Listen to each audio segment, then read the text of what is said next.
Hello everyone, I am your host Prinal Goyal from Prioritizing Life and we are here again with the second episode of Her Health Matters. Thank you हमारे first episode को बहुत सारा प्यार देने के लिए और हमें क्वेश्चंस भेजने के लिए। आज का एपिसोड बहुत इंपॉर्टेंट और इंसाइटफुल होने वाला है about women body, reproductive health, pregnancy and what not. So stay tuned till the end. आज आपको राइट गाइडेंस देने के लिए we have one of the most dedicated gynaecologist doctor Nidhi Pradhan ma'am, who has dedicated her career women की health journey को easy बनाने के लिए।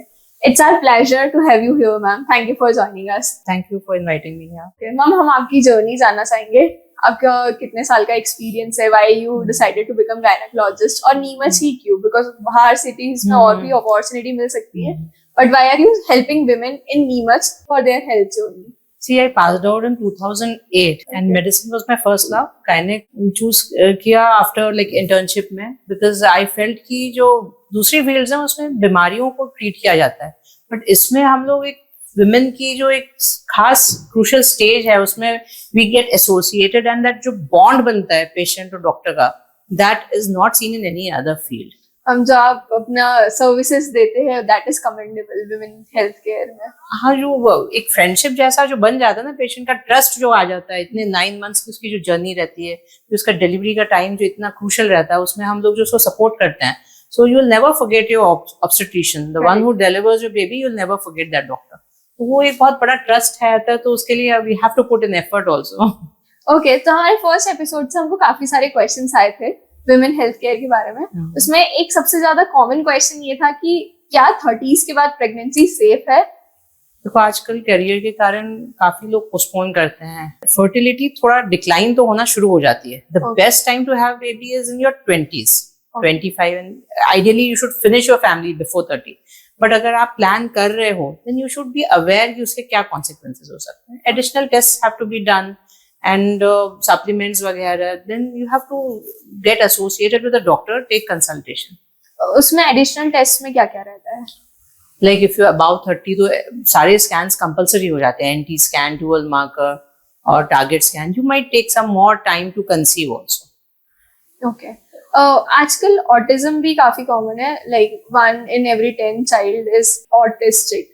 So ये genetical रहता है या जीन्स के कारण होता है? कुछ प्रिकॉशंस लिए जा सकते हैं या नेचुरल है?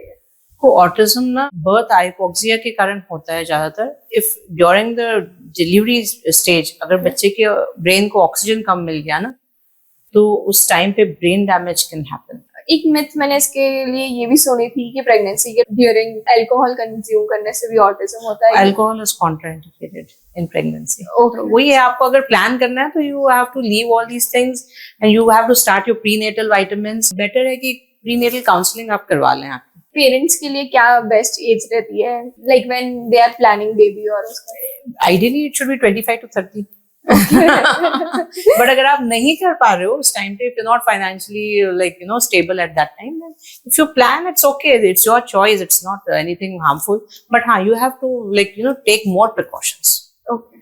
आजकल UTI भी काफी कॉमन है एंड बहुत सारी रील्स भी आती है लाइक पॉट पे कवर करके देन यूरिनेट करो and all that things. UTI के बारे में आपका क्या कहना है? फीमेल्स में मोर कॉमन है क्योंकि फीमेल का जो यूरेथ्रा रहता है, जो ट्रैक्ट है, urinary tract, that is shorter than males, तो इसीलिए कॉमन होता है। तो we have to be more careful. Hygienic toilets use करें आप। ये किस कारण से होता है? Holding the urine for a long time, drinking less water, bad hygiene. आजकल बर्थ कंट्रोल पिल्स का भी काफी ज्यादा यूज होता है। Birth control pills are safe but there are certain contraindications. वो आप उस क्राइटेरिया में फिट हो रहे हो तो आपको फिर यही again you can not take it OTC, like over the counter ना लें। आप एक डॉक्टर से कंसल्ट करके फिर you can take it for a long time, there is no side effect. But if you are a patient of migraine, epilepsy और there are certain more conditions, in those cases it is contraindicated. Okay, and normal delivery और C section के बारे में बात करते हैं। लोग patients का कहना ऐसा है कि डॉक्टर हमसे ज्यादा पैसे के लिए सी सेक्शन डिलीवरी करवाते हैं मोस्टली। ये तो सबसे बड़ा कंट्रोवर्सी है एंड एवरीबॉडी थिंक्स कि मेरा नॉर्मल हो रहा था लेकिन डॉक्टर ने जबरदस्ती सेक्शन कर दिया। बट द ट्रूथ इज कि अगर देखो नॉर्मल डिलीवरी अगर हो रही है तो वेल एंड गुड, बहुत अच्छी बात है। But caesarean section, remember, it's a life saving surgery. और वही जो आप पहले पूछ रहे थे ना, बर्थ हाइपोक्सिया, बच्चे के ऑक्सीजन कट ऑफ हो हाँ. जाना ब्रेन को, that can happen if the patient is not bearing down properly, या आप बहुत देर तक ऑब्स्ट्रक्टेड लेबर में रह गए, या इंस्ट्रूमेंटल वेजाइनल डिलीवरी, फोर्स से वैक्यूम लाके बहुत जोर जोर से अपन ने डिलीवरी करवाई हो। तो इंस्टेड ऑफ ऑल दिस, अगर आपका नहीं हो रहा है, नॉर्मल डिलीवरी नहीं हो रहा है, आपको कुछ कॉम्प्लिकेशंस हैं, C section is far better. C sections आप किस किस केसेस में प्रेफर करते हैं? देखो, कुछ तो प्रॉब्लम्स ऐसे होते हैं उनमें स्ट्रेट अवे आपको रिकमेंड करना पड़ता है, जैसे कि प्लेसेंटा प्रीविया हो, या फिर बहुत हाई ब्लड प्रेशर हो। अगर प्लेसेंटा लो लाइंग है, आपका नीचे है, आपका ब्लड प्रेशर बहुत बढ़ा हुआ, आपका शुगर बहुत बढ़ा हुआ है, अगर आपका बेबी का साइज बहुत बड़ा है, या फिर आपका जो बर्थ पैसेज है वो सिकुड़ा हुआ है, in all these cases straight away you might have to go for C-section. Other than that, अगर आप normally progress हो रहे हो, आपको पेन्स आ रहे हैं, आपको डिलीवरी हो रही है, लेकिन उस दौरान अगर आपके बच्चे की heart beat which we monitor on a machine called CTG all the time, अगर वो नीचे जा रही है, उसको कहते हैं fetal distress. अगर वो भी हो रहा है, that means the baby is not getting good oxygen, something wrong has happened, the baby is not able to progress through the birth canal. In that case also you have to go for C-section. Pregnancy के time में क्या common mistake आपने ऐसी देखी है जो women करती है और नहीं करना चाहिए? तो प्रीनेटल विटामिन्स नहीं लेना, जो हम लोग ये नेटल एंड एंटीनेटल व्हाटएवर हम लोग जो सप्लीमेंट्स दे रहे हैं नहीं लेना, ज्यादा नौजिया के चक्कर में छोड़ देना आयरन कैल्शियम लेना, विजिट्स प्रॉपर्ली रेगुलरली नहीं लेना, स्किप कर देना चेकअप्स को, तो that time you miss your crucial investigations, जो आपके इंपॉर्टेंट इन्वेस्टिगेशंस है, से टारगेट स्कैन है आपका, वो मिस कर दिया आपने, तो फिर वो because it is in that particular time period, in that window you have to get it done. जैसे 19 to 22 वीक्स में आपको टारगेट स्कैन कराना ही है, if you miss that appointment फिर आपका नहीं होगा वो। That's why, so you have to be very particular about it. Test तो प्रॉपर्ली राइट टाइम पे होने चाहिए। अगर आपको थायराइड है, आपने नहीं करवाया, हाइपोथायराइडिज्म में आप कंसीव करके आगे बढ़ गए, it can have effect, have an abortion, your baby might be mentally retarded, so there are so many things. Okay, एक मोस्ट कॉमन चीज मैंने विमेन्स में आजकल देखी है कि पहले वो बिल्कुल एक्सरसाइज नहीं करते, फिर नॉर्मल डिलीवरी के लिए after pregnancy they start exercise and then they land up in trouble. तो वो कितना सेफ है and what all exercise women can do? और ये पहली बात तो every person should do at least 45 minutes of physical activity, some physical exercise शुरू से करना चाहिए, बट अब वो नहीं किया है तो I can't help it, but it is safe to do prenatal exercises, ऐसा कुछ नहीं है। एंटीनेटल एक्सरसाइजेस करना चाहिए, ऐसा कुछ नहीं है, इट्स सेफ। एक्सरसाइज करना चाहिए, इट हेल्प्स। प्रेगनेंसी से पहले बॉडी को प्रिपेयर करने के लिए क्या क्या सप्लीमेंट्स और टेस्ट इंपॉर्टेंट है? फोलिक एसिड इंपॉर्टेंट है, सबसे इंपॉर्टेंट है folic acid. Then you can go for a better balanced diet, fruits vegetables ये सारे लें ताकि आपके विटामिन मिनरल्स कंप्लीट हो जाएं।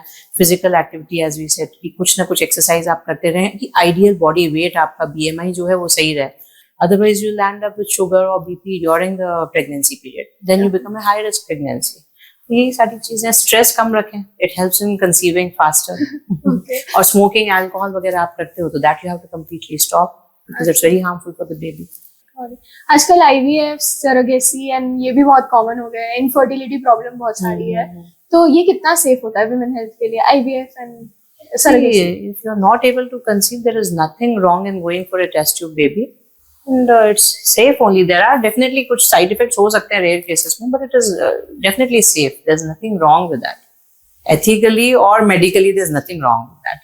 आप कौन से 3 ऐसे टेस्ट सजेस्ट करोगे for about 45 years of women जब मेनोपॉज स्टार्ट होता है आइडियली? एक पैप स्मेयर इम्पोर्टेंट है, एक मैमोग्राम इम्पोर्टेंट है, एक bone mineral density is very important. You can get your thyroid and sugar also done at that time, that test में। Okay, menopause में मोस्टली वुमेन का ये प्रॉब्लम रहता है कि किसी को ब्लीडिंग ज्यादा होने लग जाती है एकदम से, किसी को स्टॉप हो जाती है, 3-4 months में आते हैं। So what is the ideal? That is also a very common myth which you are asking earlier कि ये सब नॉर्मल है, पीरियड डिस्टर्ब हो रहे हैं तो कोई बात नहीं, जाने वाला है।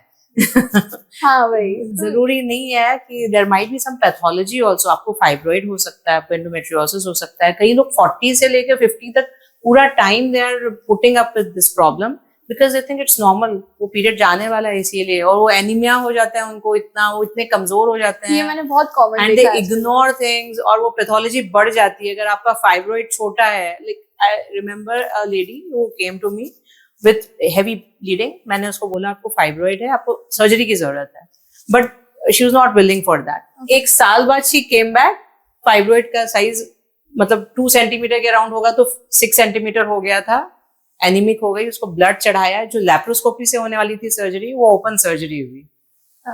तो it should not happen ना, अच्छे से आराम से वो मतलब she could have recovered so well, laparoscopic surgery हो जाती है उसकी, और फिर मतलब बहुत सारी मॉर्बिडिटी हो गई फिर उस पेशेंट को। 45 के बाद कॉमन विमेन हेल्थ इश्यूज क्या है? जैसे सर्वाइकल कैंसर है मोस्टली, सर्वाइकल कैंसर है और ये ब्लीडिंग इश्यूज है ना, एडिनोमायोसिस और फाइब्रॉइड्स बहुत कॉमनली आ जाते हैं इस टाइम पे। यूटेरस निकालने का भी ऑपरेशन होता है आफ्टर 45, तो वो कितना सेफ है और वो कब आप रेकमेंड करते हो? मैं वही अभी आपको जो एग्जांपल बोलती हूँ उसमें यूट्रस ही रिमूव करना अच्छा, था। वो फाइब्रॉइड्स वगैरह जो गिठाने होती हैं, they are non cancerous tumours, but अगर ये पर्टिकुलर लोकेशंस पे होती हैं, देखो हल्का फुल्का फाइब्रॉइड किसी को भी रह सकता है, इंसिडेंटल फाइंडिंग हो सकती है अल्ट्रासाउंड में, बट अगर वो पर्टिकुलर लोकेशंस में है या फिर it is of very large size या फिर it is causing lot of bleeding, then you have to remove the uterus. या पूरा बच्चादानी बढ़ गया हो, that is called adenomyosis, in that case also you have to remove it if you're getting any symptoms. Severe pain है, severe dysmenorrhea है, severe bleeding है, it is disrupting your normal life.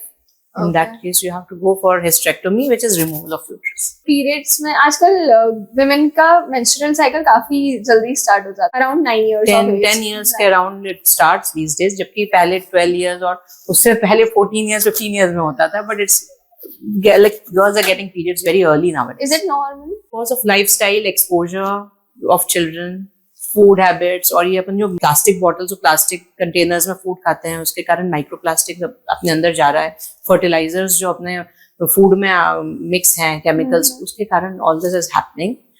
99% of the time that is nothing, but अगर आप 10 years या इसके भी below आ रहा है तो you should show a doctor. There might be some other issues also. Okay, क्या इश्यूज हो सकते हैं उसमें? कोई ट्यूमर्स वगैरह हो सकते हैं, हार्मोन रिलीजिंग ट्यूमर्स वगैरह हो सकते हैं। ओके, मेंस्ट्रुअल प्रोडक्ट्स कितने सेफ है, like sanitary pads, tampons, menstrual cup, ये सब कितना सेफ है? या menstrual hygiene is most important, और whatever you are comfortable with you can use pads में, लेकिन आपको थोड़ा frequency of changing is important. अगर आप वो बहुत देर तक वही पैड यूज करोगे, definitely it can cause infections. Menstrual cup में थोड़ा लर्निंग कर्व है पेशेंट का, it is more economical and environment friendly, but you have to be used to that thing. Tampons are also safe, you have to change it. ऐसा कुछ भी नहीं है। Tampons का ऐसा है कि वो virginity break करता है। Yeah, it breaks. Even menstrual cups also, it's the same thing. Okay. You have to insert it inside the vagina. हाँ. So in that case, you can use sanitary pads. They are perfectly all right. अगर कोई women 2-3 months तक periods miss कर रही है and she is not pregnant, तो उनके लिए क्या-क्या टेस्ट रहते हैं, और is it normal? It is not normal. You are supposed to be getting your periods in 25 to 30 days. She might be having thyroid, she might be having low hemoglobin, anemia हो सकता है उसको, या फिर उसको जो most commonly आजकल है polycystic ovary syndrome हो सकता है। PCOD कंट्रोल करने के लिए कोई नेचुरल तरीके हैं या कुछ हैबिट्स बिल्ड कर सकते हैं? PCOD कंट्रोल करने के लिए नेचुरल तरीके ही कारगर है, क्योंकि हमारे पास आते हैं तो हम लोग तो हार्मोनल पिल्स देते हैं, उससे साइकिल्स तो रेगुलर हो जाएंगी, बट पैथोलॉजी अंदर की क्योर नहीं होगी। It's a lifestyle disorder. आपकी लाइफस्टाइल आप ठीक रखोगे तो आप PCOD आपका कंट्रोल हो जाएगा अपने आप। जो भी पेशेंट आते हैं उनको यही समझाया जाता है हमारी तरफ से कि you have to change your lifestyle, medicines can not give you. What lifestyle they should follow? Regularly एक तो बिल्कुल टाइम पे सोना, टाइम पे उठना, सुबह फिजिकल एक्टिविटी करना, as I said 45 minutes to 1 hour intense physical exercise करना है, जंक फूड नहीं खाना है और स्ट्रेस नहीं लेना है, ये सारे इंपॉर्टेंट। बॉडी वेट, जैसे ओबीज PCOS है, जैसे PCOD में भी आजकल, पहले तो लीन PCOS था ही नहीं, आजकल लीन लड़कियों में भी हो जा रहा है because of environmental issues also. But अगर आपका वेट ज्यादा है और आपको PCOD, तो you have to reduce weight. That is the single most important thing. If you reduce your weight, your periods will automatically get regular. Obesity आपको issue लगता है? बिल्कुल, अभी करंट सिनेरियो में तो है ओबेसिटी इशू। प्रेगनेंसी के बाद वेट क्यों पुट ऑन होता है मोस्टली? बाद में वो घी के लड्डू बहुत खिलाते हैं फैमिली वाले इसलिए ज्यादातर तो होता है, बिकॉज हमारे हाथ से तो चले जाते हैं पेशेंट्स, हम लोगों के तो सप्लीमेंट्स भी बढ़ाते हैं। बॉडी साइकिल में ऐसा कुछ होता है या generally they are not able to lose that weight जो थोड़ा सा बढ़ा हुआ था, और उसके बाद रियली बहुत सारा जो अपना ट्रेडिशनल चीजें हैं वो घी में और मतलब लड्डू वगैरह बहुत सारा खिलाते हैं, तो उससे बढ़ता है वेट।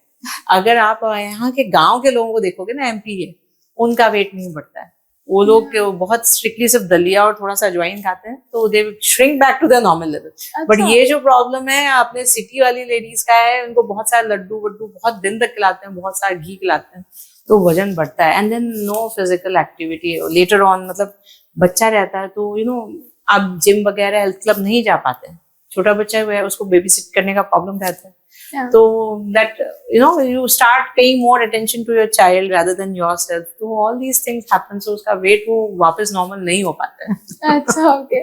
After delivering baby, क्या सही टाइम रहता है विमेन के लिए वर्क स्टार्ट करने का?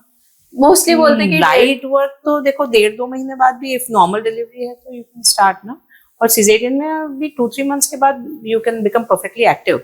ये तो हाउस होल्ड वर्क है, एक्सरसाइज वगैरह तो 6 मंथ्स आप ब्रेक लेके फिर स्टार्ट करें। ओके, और हेवी एक्सरसाइज अगर आप विमेन अगर जॉब में है और you can resume after 3 months.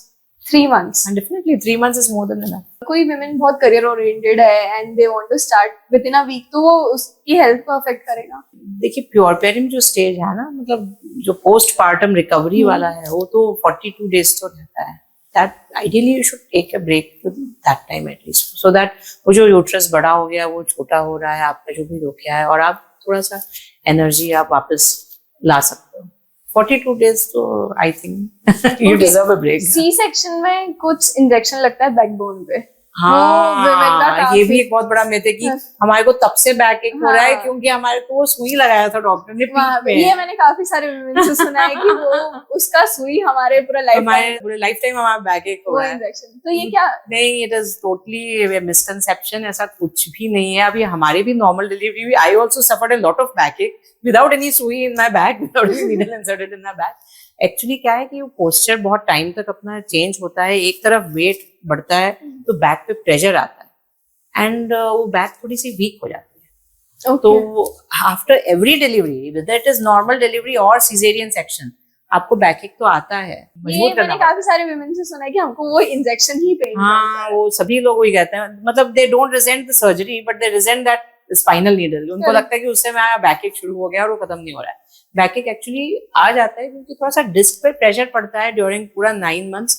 और अभी सिडेंटरी है, आप देखो लेडीज बहुत सिडेंटरी रहती हैं, तो वो और भी ज्यादा they are not able to bear that thing कि वो 9 months तक एक ही तरफ वेट, इतना सारा वेट बढ़ जाना, फिर इतना धीरे धीरे रिड्यूस होना, प्लस नो एक्सरसाइज, तो उससे बैक एक होता है। लाइफस्टाइल प्रॉब्लम, लाइफस्टाइल इशू ही है वो, मतलब प्रेगनेंसी में होता ही है बट अभी लेट एज में भी कर रही हैं तो उससे भी फर्क पड़ता है। Young people recover more quickly. आज का कॉन्वर्सेशन करके मैम बहुत मजा आया है आपके साथ। इसको कंक्लूड करेंगे एक रैपिड फायर राउंड के साथ। किस एज में गर्ल्स को गायनेकोलॉजिस्ट के पास जाना चाहिए first time? At the start of puberty में भी, at the start of menses, या फिर कोई प्रॉब्लम आ जाता है। क्या इरेगुलर पीरियड्स हमेशा कुछ प्रॉब्लम का साइन होते हैं या इट्स नॉर्मल? नहीं, irregular period symptom of some problem in your body.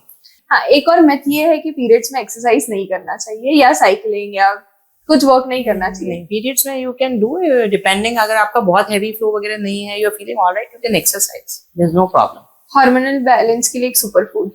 Balanced means और सुपर फूड ऐसा कुछ स्पेसिफिक सुपर फूड नहीं है। मतलब मैंने ऐसा सुना है कि शतावरी लेना चाहिए, Ayurvedic products. That is also a medicine. हम लोग खुद भी प्रिस्क्राइब करते हैं कभी कभी, like some medications we prescribe for light irregular cycles, but it is not to be consumed regularly.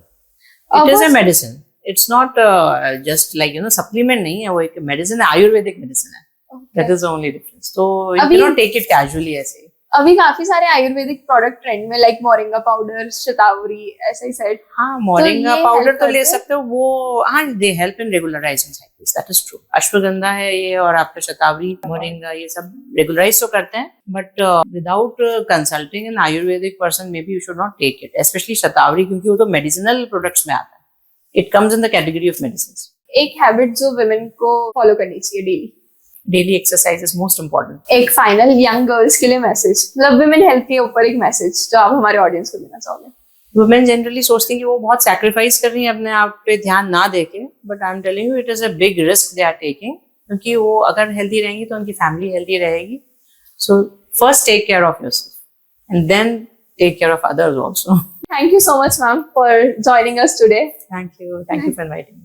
आज के एपिसोड में हमने विमेन हेल्थ से रिलेटेड काफी सारे क्वेश्चंस आंसर करने के ट्राई किया है, बट स्टिल अगर हमसे कुछ मिस हो गया हो और आपको कुछ और क्वेश्चंस हो विमेन हेल्थ के बारे में तो कमेंट में लिखिए and we will reply in the next episode. Thank you for watching today's episode. और आपको अगर ये एपिसोड बहुत अच्छा लगा है और आप चाहते हैं कि हम इसी एपिसोड को कंटिन्यू करते रहे हेल्थ केयर के बारे में, तो do like, share and subscribe to our channel.